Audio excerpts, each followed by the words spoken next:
Bryce was probably always getting to Adelaide. You were never getting to Adelaide. How did it unfold, Sam?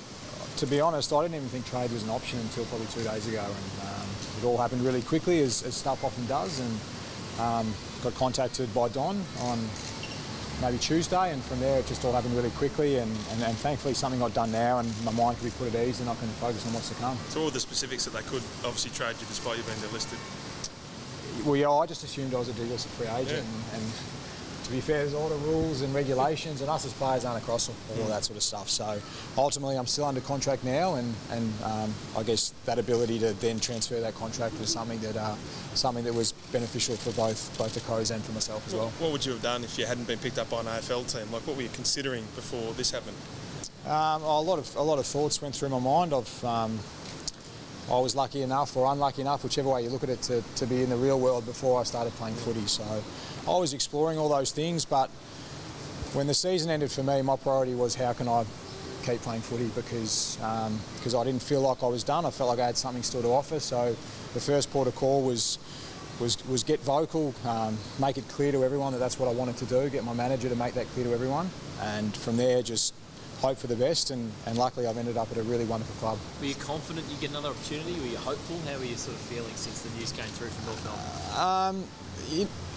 Not really sure, because I mean, based on the fact I've been a regular senior player, I'd like to think that I still had some value somewhere, but strange things happen in this industry and there's no guarantee. So while there was a bit of talk and I was reasonably hopeful, I'd still probably really tentatively had one foot in each camp, just to make sure that I didn't, I guess, throw all my eggs in one basket, because you never know until it's done, and until the paperwork was signed today, I was still a bit nervous, and I'm really thankful it's all happened. How much of a thrill is it that not only are you playing on, but you're going to a grand finalist?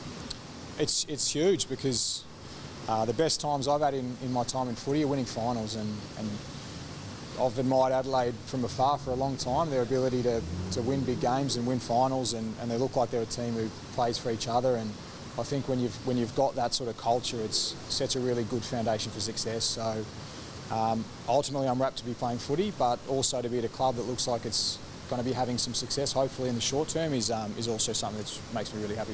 Have you been able to get your head around why you delisted? Have you worked through that anymore? It does seem strange. Oh, as much as you can. It's, as I say, as I've said previously, it's a decision that I understand, and I understand the process that North Melbourne are going through and the rebuild they're going through. But by that same token, it was a decision that I didn't agree with for my own reasons. But I'm not a list manager, and I'm not planning for the future. I'm planning for what I'm doing. So I understand it as best I can, and I have no hard feelings. North Melbourne gave me an opportunity when no one else would. They gave me 6 wonderful years, and I've got really, really good relationships with both players and staff, and they're memories that I'll cherish forever. Were there other clubs that had called you or spoke to Ben?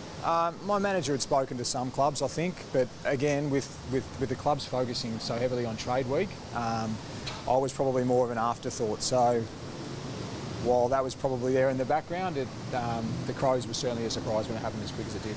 So 130 games without a miss, you're confident you can keep that streak going and get in for round 1 next year? I certainly hope so, but I guess the assurances I've had from Don is that it's a team that's based around hard work and sacrifice and playing your role, and that's something I've always prided myself on doing, but I'm